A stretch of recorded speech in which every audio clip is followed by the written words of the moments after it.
अस्सलाम वालेकुम guys, welcome to के रिएक्शन चैनल के अंदर आपको एक दफे खुशामदीद करता हूँ। उम्मीद है कि सारे लोग खैर खैरियत होंगे, ठीक ठाक होंगे और बढ़िया होंगे। गाइस वीडियो शुरू करने से पहले छोटी सी गुजारिश कर मेरे चैनल कर दें सब्सक्राइब, लाइक, बेल आइकन नज़र कर दें ताकि मेरी हर आने वाली वीडियो सबसे पहले सबसे जल्दी में सही। गाइस और एक और छोटी सी गुजारिश मैं आपसे कर रहा हूँ, मेरा एक यूट्यूब चैनल है, उसमें ब्लॉगिंग करता हूँ। अगर आप ज्वाइन करना चाहते हैं जाके ज्वाइन कर सकते हैं और उसको भी देख सकते हैं और लुत्फ और मज़ा उठा सकते हैं। चैनल पर भी जाइए। अब आपको बताते हैं रिएक्शन का टाइटल बताने से पहले मैं आपको एक चीज़ बता चलूँ। मैंने काफ़ी सारे वॉरियर्स सुने हैं, इस्लाम में बहुत सारे वॉरियर्स हैं। मैंने कभी भी हिंदू यानी इंडिया के वॉरियर्स के बारे में नहीं सुना। गाइस तो आज हम इंडियन के एक वॉरियर पे रिएक्शन करने वाले हैं। इंडिया का एक वॉरियर है बहुत ज़बरदस्त, उसकी वीडियो पे रिएक्शन करने वाले। गाइस उस वॉरियर का नाम है शिवाजी महाराज। शिवाजी महाराज की हिस्ट्री को हम देखने वाले हैं आज कि वो कैसे वॉरियर थे। स्टार्ट करते हैं गाइस। अब करते हैं काउंटडाउन शुरू। 1 2 3 एंड गो। Let's go. अरे वाह। ये कहानी शुरू होती है आज से लगभग 500 साल पहले, जब लगभग पूरे भारत पर मुस्लिम सम्राटों का कब्जा था। एक तरफ शाहजहां तो दूसरी तरफ आदिल शाह और दक्कन के सुल्तान अब्दुल कुतुब शाह। एक देश जहां पर हिंदुओं का घर था, वहां पर पूरी तरह से मुस्लिमों और पुर्तगालियों का कब्जा था। दक्कन के सुल्तान ने अपनी फौज में एक मराठा सेनापति नियुक्त किया था जो बहुत ही निर्भीक और पराक्रमी था, जिसका नाम था शाहजी भोंसले।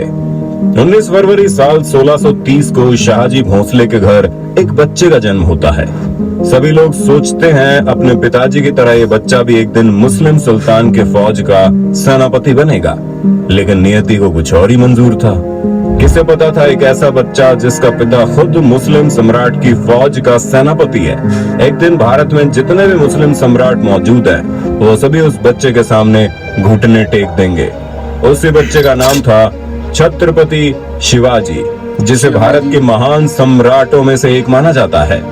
अरब और खाड़ी देशों से आए हुए मुसलमान भारत के राज्यों पर कब्जा तो कर लिए थे, लेकिन इतनी दूर से यहाँ के राज्यों और किलों को संभालने के लिए मंत्रियों को लाना संभव नहीं हो पाता था। इसलिए उस वक्त के सभी मुस्लिम सम्राट भारत में ही रहने वाले हिंदू लोगों को अपने सेनापति और मंत्रियों के पद पर नियुक्त कर दिया करते थे। इसी सिलसिले में दक्कन के सम्राट ने शाहजी भोंसले को अपनी फौज का सेनापति नियुक्त कर लिया।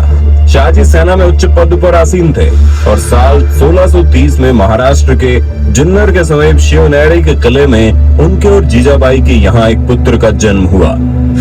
स्थानीय देवी शिवाय के नाम से पुत्र का नामकरण हुआ, जो आगे चलकर छत्रपति शिवाजी महाराज के नाम से विश्वविख्यात हुए। शिवाजी के पिता का काम के सिलसिले में हमेशा घर से बाहर रहना होता था, इसलिए शिवाजी की देखरेख उनकी माताजी और उनके गुरु दादू जी किया करते थे। शिवाजी के गुरु का मानना था कि शिवाजी भी जब बड़े होंगे तो वो अपने पिता की तरह मुस्लिम सम्राट के एक बेहतरीन सेनापति बनेंगे। ये वक्त था 1646 के लगभग, जब शिवाजी की उम्र महज 16 साल की थी। उस वक्त भारत में किसी भी हिंदू शासक का अपना स्वतंत्र राज्य को स्थापित कर पाना लगभग असंभव था, क्योंकि भारत के लगभग हर एक हिस्से में मुस्लिम सम्राट का कब्जा था। और अगर कोई हिंदू शासक अपना स्वतंत्र राज्य स्थापित करना भी चाहता तो उसके लिए 3 परिस्थितियों का होना बड़ा जरूरी था। एक कि वो शक्तिशाली साम्राज्य के केंद्र से दूर हो, ताकि कोई भी सम्राट उस पर अटैक न कर पाए। जमीन खेती के लिए अनुपयोगी हो, ताकि कोई भी मुस्लिम सम्राट उस पर कब्जा करने के बारे में सोचे ही नहीं। और तीसरा ये कि वो राज्य जंगलों से घिरा हो, ताकि छापामार युद्ध या फिर गुरिल्ला युद्ध किया जा सके। यही परिस्थितियां साल 1646 में शिवाजी के लिए अनुकूल बनी, जब इन्होंने स्थानीय किसानों मावली के समर्थन से अपनी सेना का निर्माण किया। शिवाजी बहुत ही अच्छी तरह से जानता था कि किसी भी साम्राज्य को स्थापित करने के लिए किलों की क्या महत्वता है, इसलिए सिर्फ 15 साल की उम्र में ही उन्होंने आदिल शाह अधिकारियों को रिश्वत देकर तोड़ना, चाकन और कुंधाना किले को अपने अधिकार में कर लिया। इसके बाद उन्होंने थाना फोर्ट, कल्याण फोर्ट और भिवंडी फोर्ट को मुल्ला अहमद से छीनकर अपने अधिकार में कर लिया। इन घटनाओं ने आदिल शाही साम्राज्य में हड़कंप मचा दिया कि आखिरकार ऐसा कौन आ गया जो मुस्लिम सम्राट किस साम्राज्य में दखल अंदाजी कर रहा है। जैसे उन्हें पता चला कि ये काम कोई और नहीं बल्कि शाहजी भोंसले का बेटा शिवाजी कर रहा है, शिवाजी को रोकने के लिए उनके पिता को गिरफ्तार कर लिया गया। इसलिए शिवाजी ने अगले 7 साल तक आदिल शाह पर सीधा आक्रमण नहीं किया। शिवाजी ने लगभग 7 सालों का इंतजार किया और धीरे धीरे अपनी सेना को बढ़ाता रहा।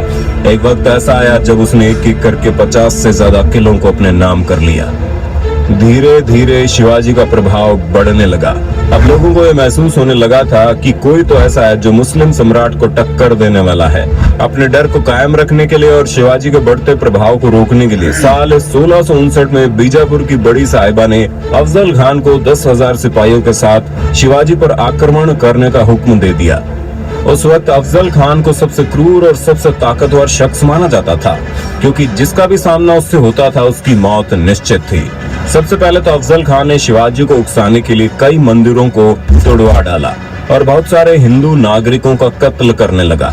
अफजल खान को इस बात का पता था कि शिवाजी बहुत ही चालाक है, इसलिए वो एक एक करके सभी किलों को अपने कब्जे में ले रहा है। कहीं न कहीं अफजल खान को भी शिवाजी से डर लगने लगा था। यही वजह थी कि अफजल खान ने उसे चालाकी से मारने की सोची और अफजल खान ने शिवाजी को मिलने के लिए न्योता भेजा। शिवाजी तुरंत ही न्योता स्वीकार कर लेता है और अफजल खान से मिलने की जगह नियुक्त करता है। जैसे ही दोनों आमने सामने होते हैं, अफजल खान शिवाजी को गले लगाने के लिए आगे बढ़ता है और अपने चाकू निकालकर शिवाजी को मारने ही वाला होता है कि शिवाजी तुरंत अपनी कटार को निकालकर अफजल खान का पेट फाड़ देते हैं। इस जीत के बाद शिवाजी का नाम और ज्यादा मशहूर होने लगा। लोगों के मन में मुस्लिम सम्राट का डर लगभग खत्म होने लगा था। इस बार बीजापुर के सुल्तान ने शिवाजी को हराने के लिए अपने सबसे बेहतरीन सेनापति रुस्तम जवान को भेजा। रुस्तम जवान की भारी भरकम सेना ने शिवाजी के ऊपर हमला बोल दिया, लेकिन शिवाजी ने कम सेना की मदद से लड़ाई को चालाकी से लड़ते हुए रुस्तम जवान को सेना में शिकस्त दे दी। कुछ दिनों बाद आदिल शाह ने अपने सेनापति सिद्दी जोहार को भी भेज दिया। एक एक करके मुस्लिम सम्राटों ने शिवाजी को खत्म करने के लिए कई चालें चली, लेकिन उनमें से कोई भी कामयाब नहीं हो पाया और धीरे धीरे छत्रपति शिवाजी का राज्य विस्तार होता गया और उसकी सेना और भी ताकतवर होती चली गई। इसके बाद बीजापुर की बड़ी बेगम ने औरंगजेब से शिवाजी को पकड़ने के लिए विनती की। उसने अपने मामा शाहिस्ता खान को 1.5 लाख सैनिकों के साथ शिवाजी से युद्ध करने को भेजा। शाहिस्ता खान ने अपने विशाल सेना के बल पर पुणे पर कब्जा कर लिया और शिवाजी के निवास स्थान लाल महल पर अपना बसेरा डाल दिया। शिवाजी ने चालाकी से अपने 400 सिपाहियों को साथ शादी के बारातियों के वेश में पुणे में प्रवेश कर लिया और रात के समय उन्होंने सीधे शाहिस्ता खान के ऊपर खतरनाक हमला बोल दिया।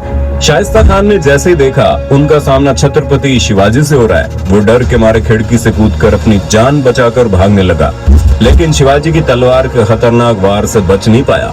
हालांकि शाहिस्ता खान जिंदा तो बच गया, लेकिन उसके हाथ की उंगलियां शिवाजी की तलवार से कट गई, जिसकी वजह से उसकी बहुत बेइज्जती हुई।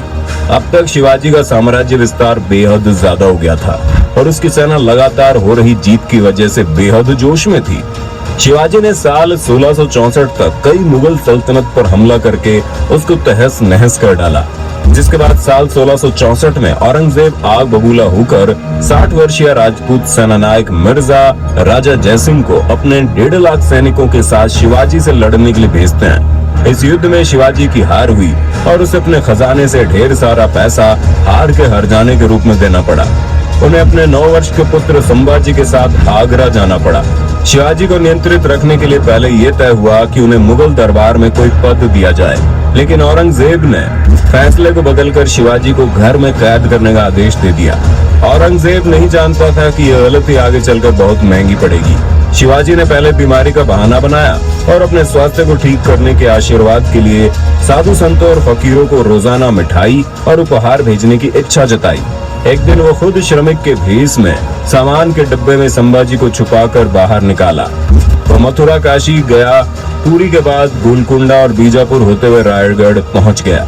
साल 1670 तक शिवाजी ने कई लड़ाइयां लड़ते हुए 4 महीनों के भीतर अपने राज्य का बड़ा हिस्सा मुगलों से वापस स्वतंत्र करा लिया। 1671 से 1674 तक औरंगजेब ने भरसक प्रयास किया कि कैसे भी करके शिवाजी को अपने अधीन कर लिया जाए, लेकिन वह ऐसा करने में पूरी तरह से असफल रहा। अपने उत्तम योद्धाओं जैसे दाऊद खान और मोहब्बत खान को शिवाजी से लड़ने के लिए भेजा, लेकिन सबको मुंह की खानी पड़ी। इसके साथ ही साल 1672 में अली आदिल शाह की मृत्यु हो गई और बीजापुर में 6 जून 1674 को हिंदू परंपराओं के साथ शिवाजी का राज्याभिषेक किया गया। वो मराठा के राजा बने और कई सदियों के अंतराल के बाद हिंदू रीति रिवाजों, तिलक, जनेऊ और वेदों के उच्चारण के बीच किसी राजा का राज्य अभिषेक संपन्न हुआ। शिवाजी की महानता सिर्फ उनकी बहादुरी और युद्ध कौशल में नहीं थी, बल्कि वो एक योग्य प्रशासक भी थे। वो उस वक्त का इकलौता ऐसा राजा था जिन्होंने धर्म के आधार पर कभी किसी के साथ पक्षपात नहीं किया। अच्छी बात। उनके कई अधिकारी, यहाँ तक कि उनके व्यक्तिगत अंग रक्षकों में कुछ मुसलमान भी थे। उन्होंने कभी किसी नारी का निरादर नहीं किया, यहाँ तक कि युद्ध में हारे हुए दुश्मनों की स्त्रियों को भी सम्मान सहित वापस भेज देते थे। गोरिल्ला युद्ध, किलों का उपयोग और नौसेना का निर्माण भारत में पहली बार शिवाजी ने ही कराया था। उन्होंने 4 किलों और 2000 सैनिकों से शुरुआत की थी और उनकी मृत्यु के समय ये गिनती 300 किलों और 1 लाख से ज्यादा सैनिकों की हो गई। शिवाजी का स्वास्थ्य खराब हुआ। तेज बुखार और पेचिस की वजह से 52 साल की उम्र में उनकी मृत्यु हो गई। आपको जानकर हैरानी होगी, उस वक्त औरंगजेब यहाँ का सबसे ताकतवर शासकों में से एक माना जाता था, लेकिन छत्रपति शिवाजी की वजह से उसे लगभग 25 साल तक युद्ध करना पड़ा और अपने जीवन के अंत तक युद्ध लड़ते लड़ते औरंगजेब पूरी तरह से बर्बाद हो चुका था। और छत्रपति शिवाजी वो शख्स था जिसकी वजह से कई सालों लंबी लड़ाई के बाद एक बार फिर से पूरा हिंदुस्तान भगवामयी हो गया। दोस्तों, ये जानकारी आपको कैसी लगी और आप वीर छत्रपति शिवाजी के बारे में क्या सोचते हैं? रिएक्शन टाइम का रिएक्शन करने से पहले आप छोटी गुजारिश है, मेरा यूट्यूब चैनल अगर आप ज्वाइन करना चाहें जाकर ज्वाइन कर सकते हो। उसमें व्लॉगिंग करता हूं मैं, डिस्क्रिप्शन के अंदर आपको लिंक मिल जाएगा। अब आपसे करते हैं रिएक्शन बड़ा कमाल का होने वाला है, इस पूरी देखेंगे रिएक्शन। शिवाजी महाराज बहुत अच्छे वॉरियर है इंडिया के, बहुत अच्छे वॉरियर। जब उनकी पूरी तरह से उनकी सल्तनत बन गई थी इंडिया के अंदर, तो उन्होंने हर मजहब को इजाज़त दी कि आप यहाँ पर नमाज पढ़ सकते हैं, अपनी इबादत कर सकते हैं, जैसा चाहे आप कर सकते हैं। गाइस बहुत ज़बरदस्त लगी। और मुझे सबसे बुरी बात जब लगी जब शिवाजी महाराज को बुलाया, शिवाजी को बुलाया गया उधर, लेकिन उनको पीछे से छुरा दिखा के बुज़दिली की तरह, मैं कहूँगा बुज़दिली की तरह मारने लगे थे।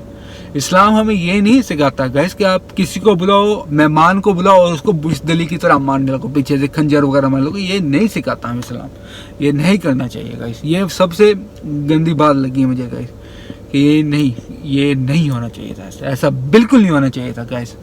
लेकिन हो गया, क्या करें, अब कुछ नहीं कर सकते हो। जो किस्मत में लिखा था, मैं कहूँ जो किस्मत में लिखा था वो हो गया। लेकिन शिवाजी महाराज बहुत कमाल, उन्होंने ऐसा मंगलों का खात्मा करना शुरू किया, मुसलमानों का। ये है, तो मैं कहूँगा गाइस वीडियो मुझे बड़ी कमाल की लगी। आपको कैसी लगी आप मुझे कमेंट में लाजमी बताना गाइस। आपसे मिलते हैं अपनी अगली और नेक्स्ट वीडियो में। गला मेरा थोड़ा ख़राब है, इस वजह से मैं थोड़ी बात नहीं कर सकता, उसके लिए माजरत खाऊँ। आपसे मिलते हैं गाइस अपनी अगली वीडियो में। अपना बहुत सारा ख्याल रखें गाइस, दुआओं में याद रखें। अल्लाह हाफिज़।